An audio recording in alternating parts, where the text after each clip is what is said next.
So this is episode 2 of What's Cooking? All right, again, your host, Arturo. Arna.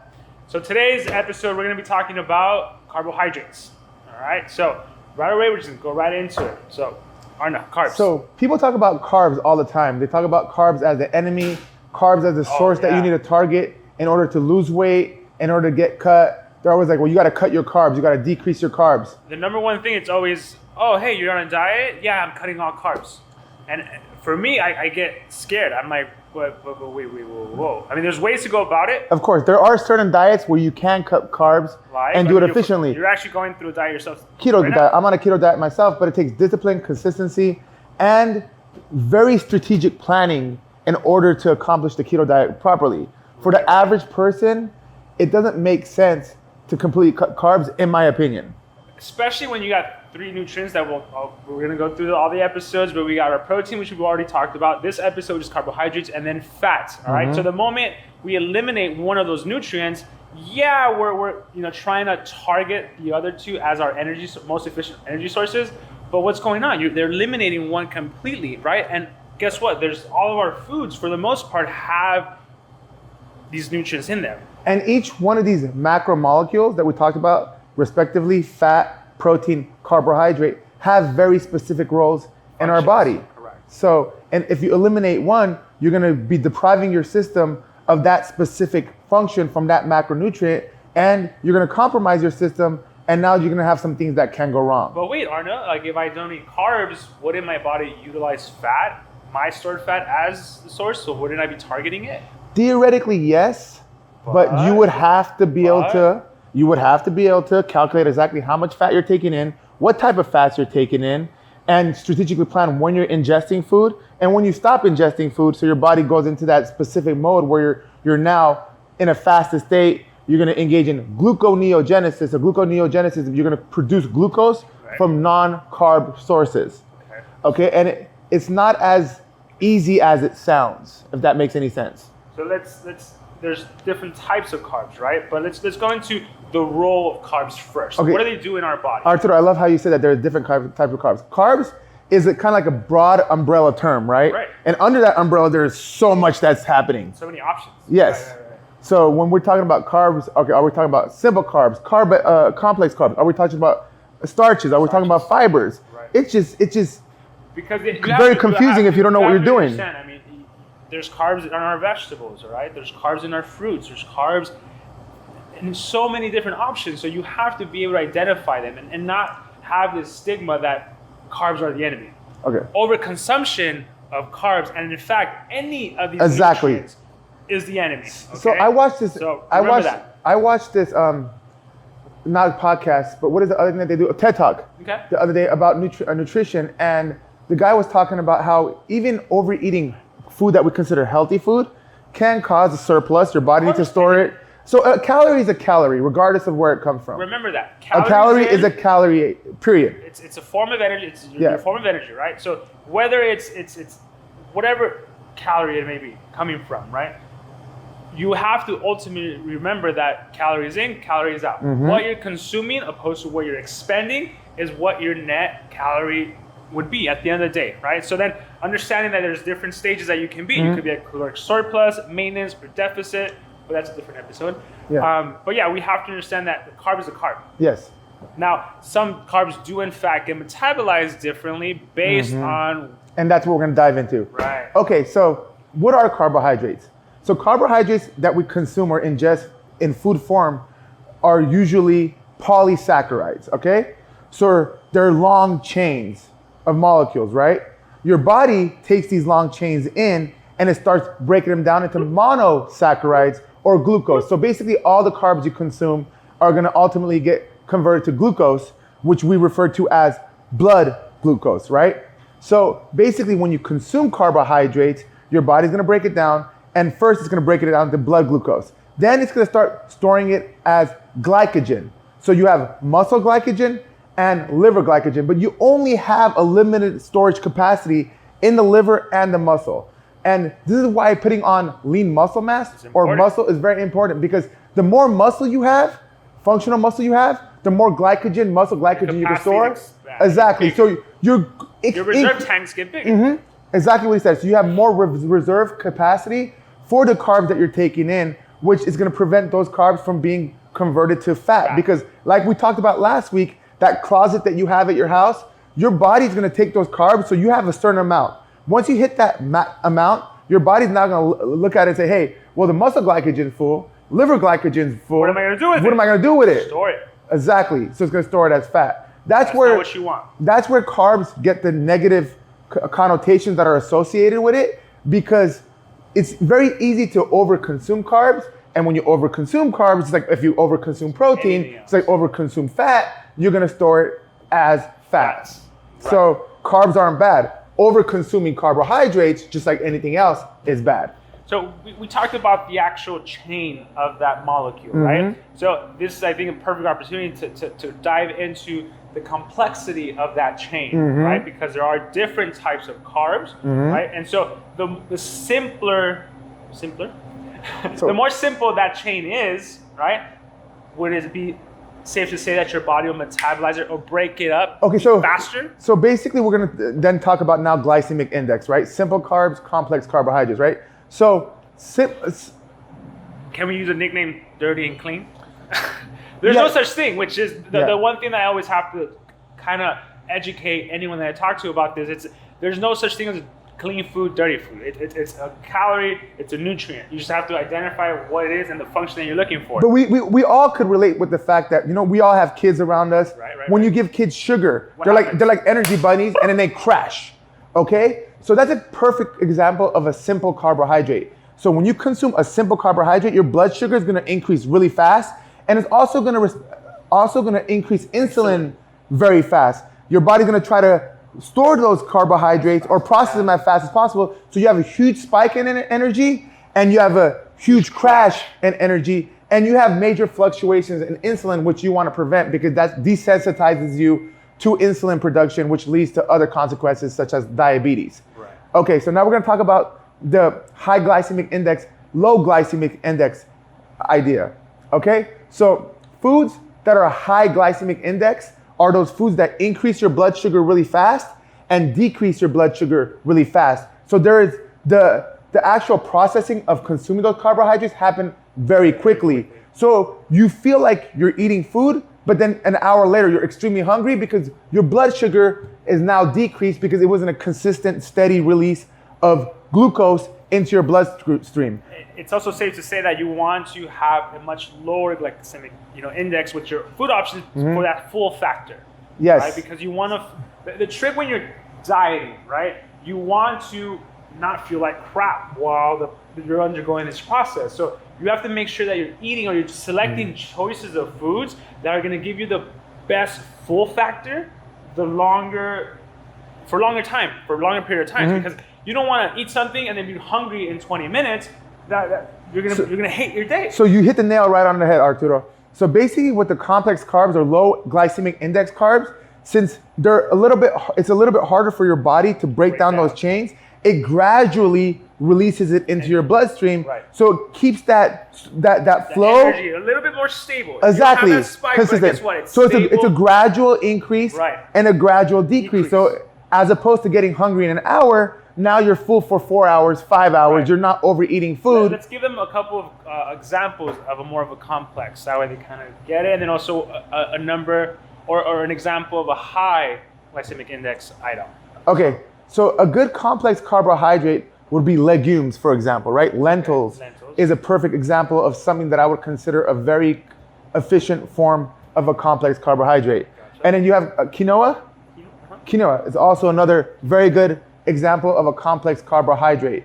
So any food source that is whole grain, basically. Okay. And I'm not talking about like whole wheat product, because companies out there label things as whole wheat. You go buy it, but it's been processed and stripped of its nutrients, but it still was initially whole grain, so they're able to market it as whole grain. I'm talking about real food products. So like a sweet potato or one thing I like to always kind of share when we talk about a whole food and a processed food, the way I see it, okay, think of it as does it grow from the earth? Okay, so a potato, it grows from the earth. They pick it, they wash it, we cut it, we cook it, done, right?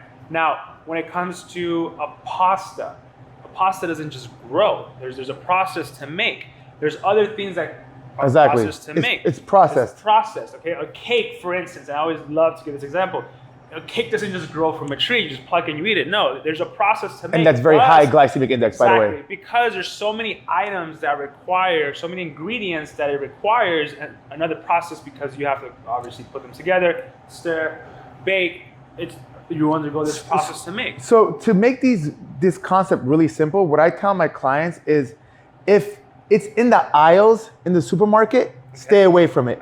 If it can stay on the shelf without being in a refrigerator, stay away from it. So it's safe to say, shorter shelf life, whole food. You want more options of that, because it's perishable. It actually, And now if you could, small shelf life. Now if you could pick the food item from the border of the supermarket, so you have your vegetables and things like that. Exactly. Fruits are always on the border, and then you have your refrigerators where you have most of your protein. Areas that are cold when you walk into the supermarket is a good place to be shopping for your food sources. They're wanting to hold temperature to extend the shelf life. So remember that. Anything in the middle aisles, because there's canned goods, bags of foods, that means it's been processed. Now, let's go back to the glycemic index.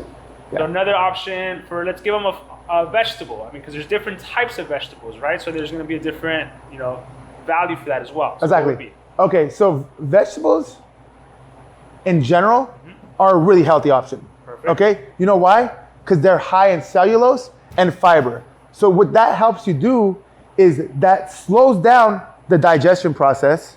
Okay, it keeps you full longer, and it helps you also digest things, right? So it helps push things through. Now, because cellulose in itself completely is indigestible. It's an indigestible carbohydrate, but your body recognizes that, and it helps move things through motility through the GI tract in order to excrete. It's helping the bowel movement. It's helping you basically not only get a clear highway of your food to be able to metabolize it and process it much faster and better, efficiently. But I mean, ultimately too, there's a net factor to it too, right? Because you just said it doesn't identify it, so it doesn't necessarily break it down, but it helps you with it's indigestible. Right. So it helps the digestion process, if that makes any sense. Because your body sees it, it's like, hey, we need to get this out of our system. And the other thing that vegetables have, so there's something called nutrient density, right? So if I have a handful of broccoli here and a handful of chips here, more volume. More volume. And the chips are not going to have any nutrients in it. Right. So you're going to eat the chips, but your body's like, oh man, I still need the vitamins. I still need the minerals. So let's eat more. Let's eat more. Let's eat more. Whereas you consume that broccoli, your body has like your mental, your brain has these areas where it has check marks.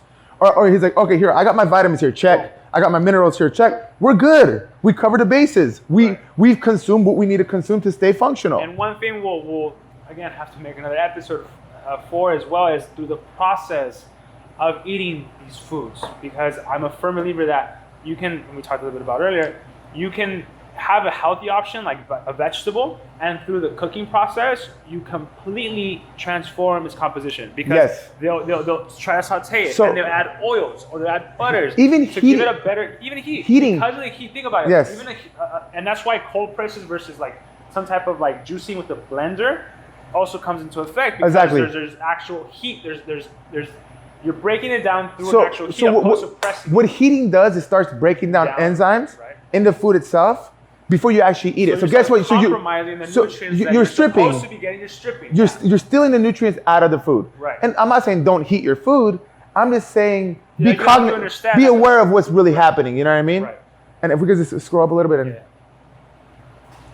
So we talked about the high glycemic index, low glycemic index, simple and complex carbohydrates, being that the foods that are more perishable, that degrade faster, are probably going to be the ones that you want to consume, okay?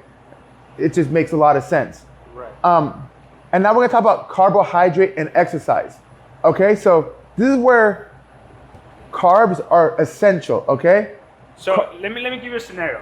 I have to train right now. What time is it? It's 3:40. Let's say I'm going to train at 4 o'clock. right? So I got 20 minutes to train. So right now, because you have a very small window, right, you actually would want to consume a simple carbohydrate.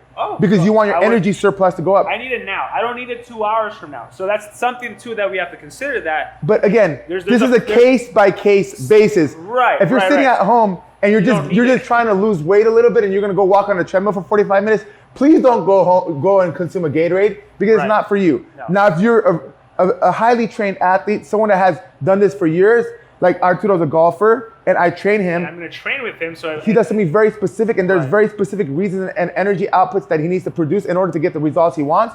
That's when carbs are very strategic to his training because he needs that energy to produce the output that we need in order to get a response to the training stimulus in order for his body to adapt. Right. So with that point, I have to understand that if I only have 20 minutes, 30 minutes, right, I'm better off drinking, like you said, a little bit of Gatorade, not the whole thing, maybe not right before, maybe I'll drink half of it just to get me through the first half of the workout, and then I'll sip on the other half. So carbs are going to be able to energize your training session or your energy efforts for your workout. Right. Okay. And then now the other thing. So carbs help you produce energy for the workout, but people always have a protein shake after a workout.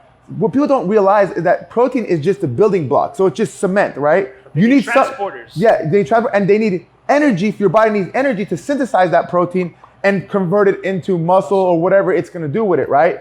So that's where carbohydrates come in because you need a 3-to-1 ratio of carbohydrates, so more carbohydrate than protein. So if you're consuming 10 grams of protein to fuel your post-workout, you need actually 30 to 40 grams of carbohydrate to complement that 10 grams of protein in order for you to utilize that 10 grams of protein as efficiently as possible. So that's where people don't really understand the dynamics of how supplementation really works. So you're literally wasting your money on buying these expensive, extravagant proteins without understanding how those proteins could be used in the body.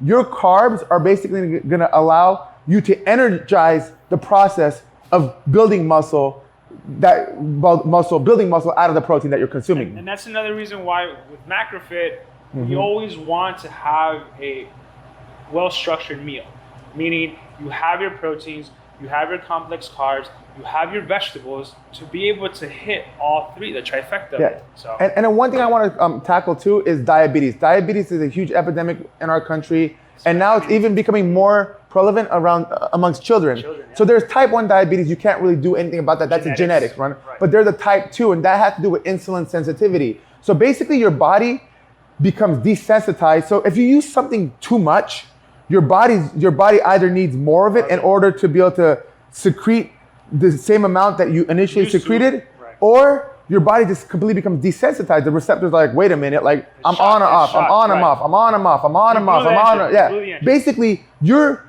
killing your pancreas's ability to produce insulin because you're just constantly playing with it. And that's what eating processed carbohydrates consistently throughout the day. Because of what we talked about earlier, when you have those simple carbohydrates, that huge insulin spike, right? And that huge crash, you're constantly doing that. You drink a soda, boom, right? And then you chips, boom, and then you these high glucose. And all of a sudden, you're 30, 40 years old, and you go to your doctor, and your doctor all of a sudden hits you with, you're pre-diabetic. And you're like, wait, what's going on? But I'm not overweight. Like I'm not, and that's the thing. You don't have to be overweight in essence. Arturo, I'm gonna kind of tie this back into the evolution of mankind. Okay. Please. We weren't, for the first 70,000 years of our existence, we weren't behind the desk, sitting, having food readily available. Right. We're scavengers. We were hunters. We were on our feet trying to find our meal, prepare our meal, and we spent countless calories trying to figure this thing out, right? And people would go time frames with intermittent fasting. They would go huge windows, gaps, huge windows of times where they wouldn't eat because the hunt wasn't good, or they just weren't across from really producing, whatever it may be. I know we want to be comfortable with the lifestyle we live, but we're not genetically designed for this. Look, I can technically walk. There's a restaurant across the plaza. There's a fast food joint across the street. I could jump in my car. I can Uber Eats whatever I want, and it can come to me, right? So we have to understand that we weren't always like this, right? Our genetic code wasn't meant to have these huge spikes of nutrients. Yeah, we've manipulated our lifestyle in a way that's not conducive towards how our organism works. And we're doing less and less and less. Yes. So it's a double whammy because so like food's infinite. And we just had a conversation right now about, I want to lose weight, but I don't want to work out. And I'm not going to mention with who, but I want to lose weight, but I don't want to work out. Okay, but your body is designed to move, to produce energy. Yeah. You have to work out. You have to expend that energy somehow. So you wake up in the morning, you eat your breakfast, you walk to your car, you drive to work. At work, you walk a couple stairs. I mean, it's some activity. Right. You know, it's some activity, but it's not enough to expend the energy that your body needs to expend to be healthy. 3,000 calories in a day. Now you got to think about your ancestors. I mean, we've only been living in civilized society for about 4,000 years, and our modern lifestyle has been only for the last 100 years. Right. So we've had 73,000 years prior to this of existence where our body has adapted to do something completely different. We're not going to cancel out that 73,000 years in 100 years. And to touch on that too, even as far as mobility, I mean, you're talking about sitting for hours and hours where you need to be erect, right? So you sitting down, you're compressing your psoas, you're compressing your hip flexors. There's so many things that are happening with this, which then... Nice terminology, bro. Because then this is causing back pain. Yeah, because exactly. Now you're yeah. Like, it's just, there's a whole compound thing. So there's a domino effect, right? Sure. So once you start putting one domino down, it just goes down the row. And before you know it, you're just like, dude, like my body's falling apart. I'm insulin dependent. I'm injecting myself to eat. I'm in pain. Yeah. I can't work out because I'm in pain. It hurts. It's like, no, it's not just because, you know, this thing. No, you've been doing this certain movement. This is precisely why. For years. This is precisely why you and I sat down and started this show, so we could inform the public, we could inform people, and help them proactively take control of your life, your health, better decisions now, and start taking preventative measures. Preventative meaning you attack the illness before you even have the illness. That's what we're here for. That's what KillFit's here for. That's what MacroFit's here for. Right. We're here to help you to not get sick ever. That's our goal. Okay? So I'm just gonna tie it back down and kind of tie this back into why MacroFit in itself is a perfect solution to what we talked about earlier, excess consumption. If I could get something with a little bit more complete macronutrients. Perfect.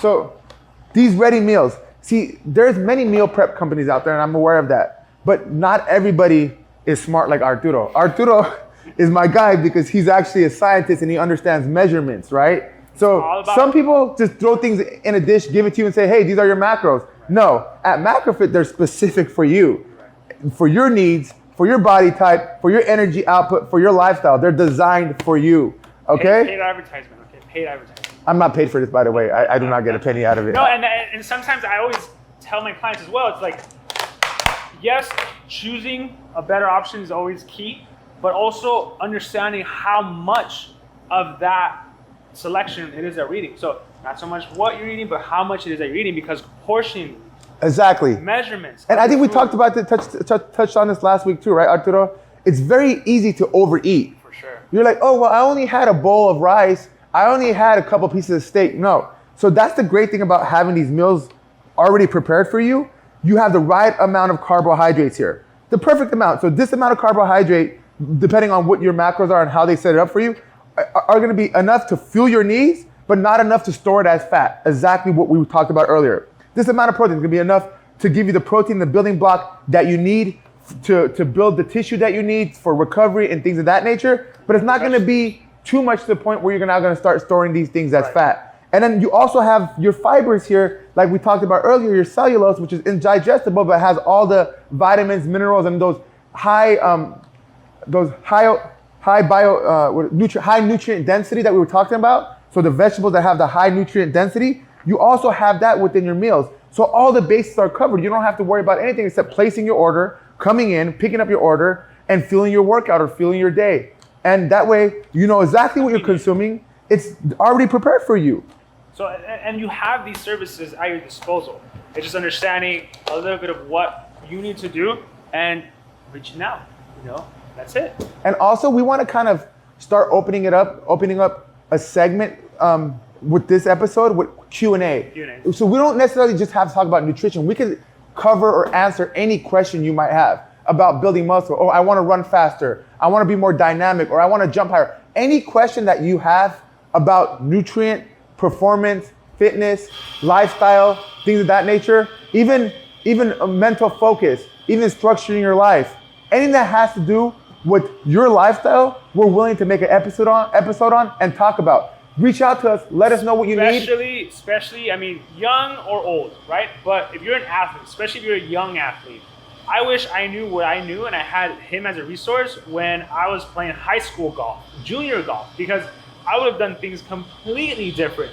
I remember going into matches malnourished. You know, even though I looked, you know, fit because I always used to be active, but I wouldn't eat. I wouldn't eat enough carbs. I wouldn't eat enough protein. I can only imagine if I had the training available back then and the proper, you know, nutritionals that I would need to be able to perform to my very best. And that's really what it is, to create the very best version of yourself, to be able to perform and kill it. And Arturo, people don't really understand how vital this really is to strategically plan. Yeah. I mean, it could be the difference of having a successful high school career, campaign, and getting a scholarship to not having successful. Because you got to think about it. So your growth capacity in high school with the puberty is massive. I mean, why wouldn't you want to take advantage of that window? I could have been a little bit bigger, could have been a little bit stronger, a little bit taller. Who knows? I mean, the thing is, we have our genetic code, yes, but we can always help with proper nutrition and proper training. So that's what really we have to, you know, emphasize. And obviously, you have. But that's where that whole conversation, nature versus nurture, comes in, right? It's a little bit of both. A little bit about the combination of both. Yeah. So let's go into the next topic, which is carb cycling. So carb cycling is something that people do in order to lose weight, get ready for shows.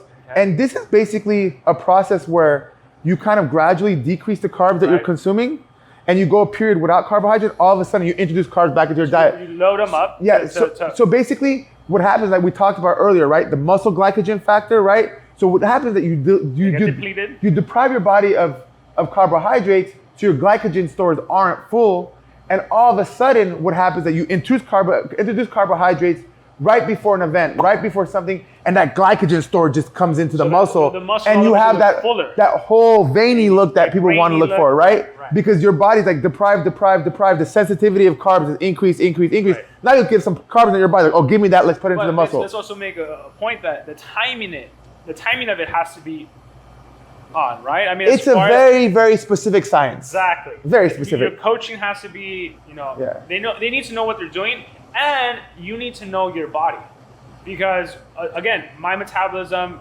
might be slower than his, so I need to, at the same time, understand that. And so the timing of it all is key. But let's say for the average individual, would you recommend some type of a carb cycling? No, honestly, for the average individual that's kind of just getting into this, trying to be healthy, trying to introduce a healthy eating lifestyle, I recommend portion control. I recommend controlling every macronutrient you're taking in, and a well-balanced diet. Exactly what you guys offer here. That's what I recommend. Now, as far as low-carb diets, I mean, when it comes down to, I'm eating carbs, but very low amount. Okay, so low-carb diets, studies show from Stanford to UCLA to other medical schools to just myself just being able to make observations. People that go on a low-carb diet are either trying to lose weight really fast. So it's like May 1st, right before summer hits. And they're going to Vegas 4th of July weekend, and they want to lose 20 pounds, 25 pounds, and want to get it off as quickly as possible. So they go on this low carb diet, Vegas hits, they lost the 25 pounds, but all of a sudden their motive to lose weight or motive to stay healthy is gone, because their motive to stay healthy was to look cool at Vegas and not to make this a lifestyle. So then I'll see these same people in October, and now they're 5 pounds heavier than they were before they even started. Because rebound. Yeah, because it's not sustainable. Again, it's all about that sustainability. So when you're eliminating one, make sure that it's something that you can do for the rest of the unless you're extremely intense, okay, extremely focused, and extremely committed person who's willing to make sacrifices that are just too strenuous for the average person to make. That has kids, that has a work, that has a regular, you know what I mean? Schedule. Right. So people are always like, dude, you're on a keto diet, I should try it too. I'm like, no, you should not. So that's the next point. So a keto diet, we talked about how Arna is currently on a keto diet. But again, this is an individual that his whole schedule on a day-to-day basis is executed from 5 a.m. to 1 a.m. Right. So he's able to not only destroy his schedule when it comes to his academia, his professional life with his training facility, but also his diet and his meals. Okay, so again, if you're not able to not only do it consistently, but for a long period of time, whatever results you get from this keto diet, low carb diet, whatever it may be, you're gonna revert back to square one the moment that you stop doing it. So why do that to yourself? Why not just do something that's well balanced, something sustainable, something that you're able to manage for 8 months, Arturo, 12 months? And it has to be a lifestyle for it to make sense and for it to work. Do you only pay your taxes 1 year and skip the following year? No, it's something that you have to do consistently. You only put gas in your car once a week and just drive without gas. I mean, you're gonna run out of gas. There's certain things that you just have to make a habit. That's perfect. I mean, and we talked about how individuals with type 2 diabetes, how they are able to destroy and compromise their systems by, in fact, using these huge extremes. I've had the honor of working with people that have type 2 diabetes who have listened to what I asked them to do, and they've become non-dependent on insulin. They went back to being natural, healthy, based on a plant-based diet, based on a low glycemic index diet, based on a whole foods diet, based on an exercise prescription. It is possible. If you are insulin dependent and you were previously not, you weren't born with this disorder, we can help you become normal again. There has to be a definite decision on your part. It has to be a full-on commitment. To commit to whatever your diet may be, to whatever your training is going to be, but it has to be a commitment, right? So now let's talk about carbs throughout the day. I mean, before in episode 1, we talked about protein and how the whole protein, the gain window to maximize your gains, that there's certain amounts of time frames to eat the most protein. We debunked that. We said that no, as long as you consume a certain amount of protein and it's not over exceeding what your levels can actually produce and store, glycogen levels, then you should be fine. Yeah, with the exception of highly trained athletes, right? Or specific bodybuilding. Yeah, very specific populations. Populations, right? Very specific populations. Let's talk about carbs throughout the day. Should they consume more carbs in the morning? Is breakfast the most important meal of the day? Like type of thing? No, it is not. It's not. Why? Because think about what breakfast means. Breakfast. Break the fast. Okay. So it's not the worst or the best. It's just does it fit? Does it fit your eating window? Now for me. Now, if you had dinner at 11 p.m. at night and you're waking up at 6 a.m. and eating breakfast, you didn't give your body enough window to fast to break down everything that you ate. What are you eating breakfast for? Your body still has fuel. This goes back to our evolutionary talk. Like, our bodies aren't designed to have food readily available all the time. Right.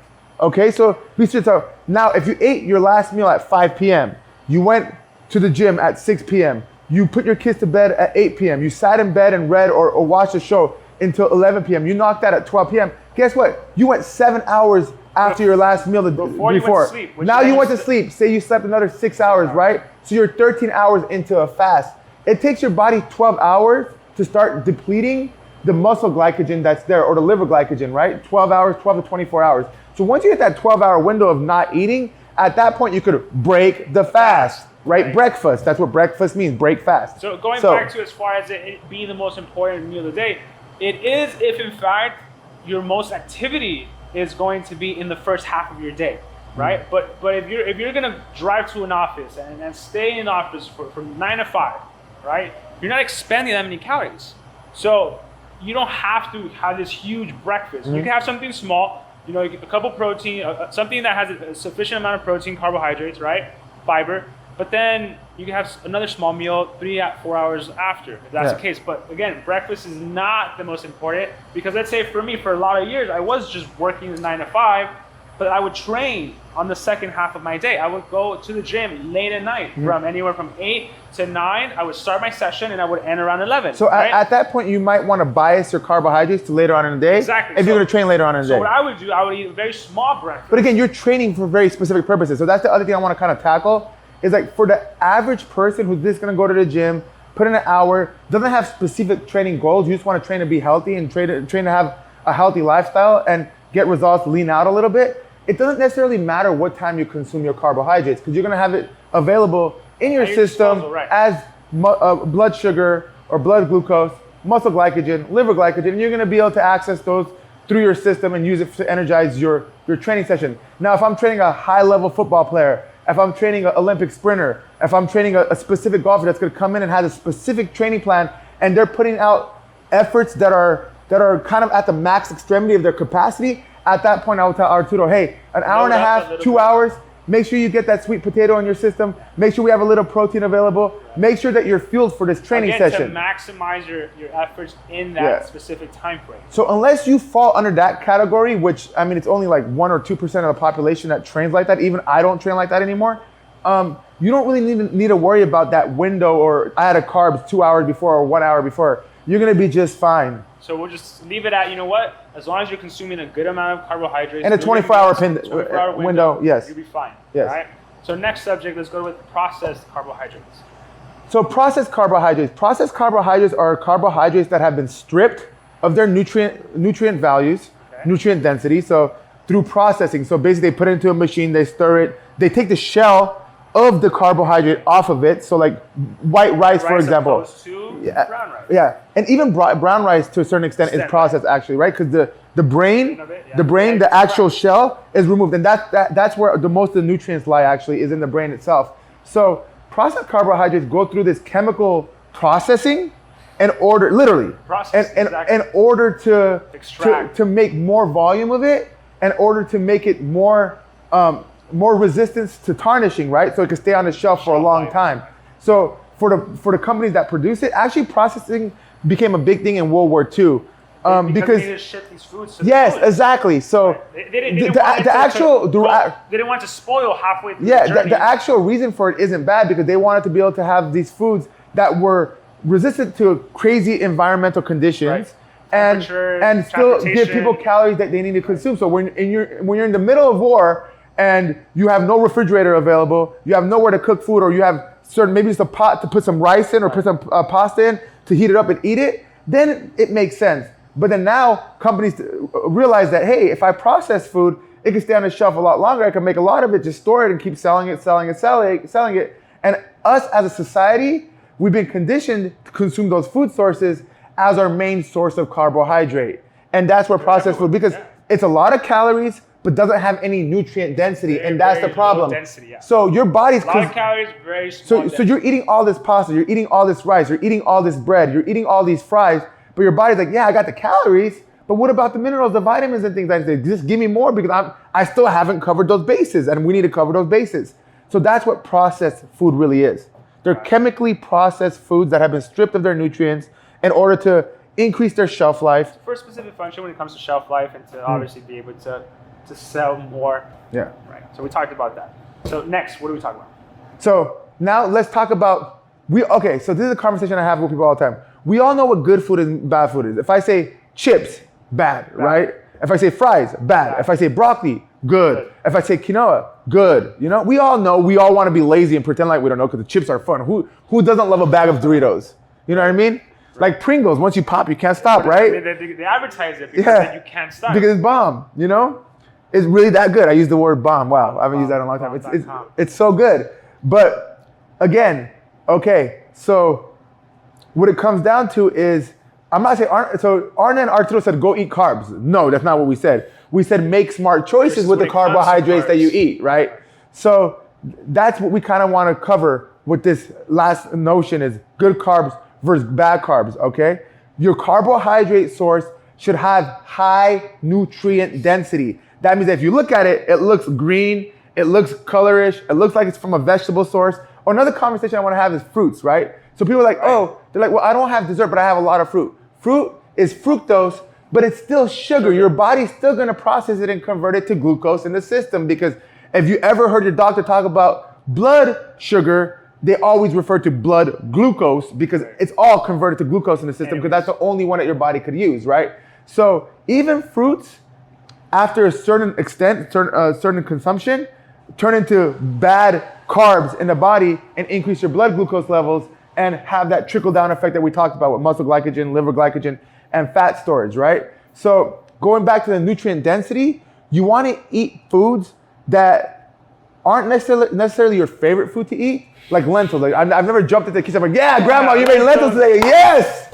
But the thing is, it's gonna give you the nutrients that you need for your body to be satisfied, for your body to be fueled and function properly, and it's gonna help you stop those cravings from your body asking for those nutrients, and you're gonna be eating less food because you consume what your body needs to function. And one thing to touch on that, as far as understanding that, yeah, you might not like necessarily that specific food, but how it makes you feel is a completely different story. Do you live to eat, or do you eat to live? Actually, think about that, dude. Do you live? Am I alive here just to eat food, or am I eating food so I could go and be alive? So keeping that in mind, you have to understand that we are what we eat. You know, our cells, you know, how we... Dang, bro, you must be eating some really good stuff. How we regrow tissue. Like, we need these nutrients. And why are you going to keep depriving yourself of the very best sources of nutrients by eating junk food? And don't get me wrong, like we all enjoy In-N-Out, we all enjoy these you know, foods, but we always have to touch back on our relationship with food. Moderation. Moderation is key. All right, measuring, portioning. Again, well, Arturo, we're able to do it and everything else. So you run a success. You're the head of the successful family, right? You're the man and the woman, the head of a successful family. Right. So you got Christmas just went by. Right. You went on a family vacation. Right. Are you gonna go on a family vacation again in February? You go back? No, we just spent $3,000, $4,000 on a family vacation. I mean, you were just in Hawaii right now. Are you going to Hawaii next week? Nope. No. Why? Because you had a budget for Hawaii, strategically planned to go at the end of the year. Right. So it's the same thing. It's the same thing. It's the same concept. You can't. Okay, so you can't go on food vacation every day. Every single day. You can't. You can't. So get a little bit more strict with your options as far as, you know, what you are introducing to your body, and once in a while go on vacation. But once in a while. Once in a while. Emphasize once in a while. So as far as cheat meals and all that stuff, again, it depends on you. It depends on what you want for your body, for your goals. I mean, and another thing I want to talk. So you've been dieting hard all week. You're like, dude, I've been eating my macrofit meals for 6 straight days. So you're like, today I'm gonna have a pizza. Right. And you just go and order Domino's 2-for-1 special. You got 2 pizzas that come in. You're like, oh, I'm gonna throw the buffalo wings. Hey, there's that lava cake. And before you know it, you're just sitting on bed. You and your counterpart are sitting there. The pizza's gone. The things are gone. Guess what? You just consumed 10,000 calories and defeated the purpose of all that hard work throughout the week. That's always a thing. I mean, if we look at the numbers as far as how much you can expend in a very intense workout, of a 45-minute hour workout, right? You can, again, depending on your metabolism, your body weight, heart rate, you can expend, let's just say, anywhere from 150 to 350 calories, right? But guess what? One slice of pizza is 350 calories. And so if you're having 6 slices, holy shit, like the last 4 days, the last 5 days of you being at a caloric deficit to drop a healthy amount of body weight and body fat goes right out the window. Exactly. And so you're on this hamster wheel because you're taking 3 steps forward, but you're taking 2 steps back. 3 steps forward, 3 steps back. So again, if you are gonna have a cheat meal, make sure that it's in moderation. Of course. You have 1 or 2 slices of pizza, you know, 1 wing, and then 1 piece of, you know, Cinestick, which I would have. And then that's it. So then I had, let's say, you're a Cinestick kind of guy? Well, I haven't had Domino's in a while. Yeah. But the lava cake would be up there. Yeah, the lava cake's pretty good. Yeah. It is good though. It is good. Yeah, but in moderation. Moderation. I haven't had a lava cake in like 2 months. So again, you control that, you have that, you know, satisfaction, but you don't derail your goals. I actually had a client reach out to me yesterday, and she said, hey, you know, I'm on my meals, I'm working out intense, but I'm having like this craving, like this sugar craving, right? And then I told her right away, I'm like, well, that happens to me every day because I love sweets. I personally love sweets, not necessarily sugar, more so like chocolate, like, which is obviously sugars, but like not that hard candy stuff. I'd rather have like a piece of chocolate or a piece of cake or something like that, right? And all I recommended was like, look, it all depends on you, but find a treat and reward yourself after an intense workout. But it's, again, a piece. A little bit. Or I always tell people, like, if you're gonna overconsume, find a protein substitute. There's awesome ingredients online on how to make like a protein shake that tastes a little bit more like a shake and less like a protein drink, you know? Right. There's ways to find ingredients that are you're gonna have to come to a self-compromise, right? So maybe you're not gonna get that chocolate ice cream that you want, but maybe you can make a protein concoction that tastes kind of like that ice cream. Similar, but lower calories. Exactly. Right. And there's always substitutes. Don't you guys have those protein muffins and things of that nature? Protein muffins. I just thought of it. I'm not even. But no, again, anywhere you go when you go to the grocery store, because we're talking about the grocery store, you're always gonna have a lower calorie substitute next to it. Okay, if you go to find yogurt, you're gonna find Greek yogurt right next to it. If you go find, let's say, soda, you're gonna find a low calorie soda right next to it, because again, they are giving you substitutes and options. Yeah. But and another thing, never compromise long-term goals for short-term gratification. Never. Put that into perspective. What are your long-term goals? Long-term goals take a long time to accomplish. Never compromise them for short-term gratification. And in the long run, you're only going to be disappointed. Right. It always comes back to your discipline. It always comes back to the why. Make sure it's a significant why, or else you'll just keep start tomorrow. You always revert back to your old habits. For sure. But yeah. And I think we tackled all the bases. Yeah. So guys, again, we're going to start doing Q&As. So if you have any questions, just go ahead and comment below, and we'll try to answer your questions on the following episode. And don't forget, we always like to talk about what's cooking. All right, guys. See you next week.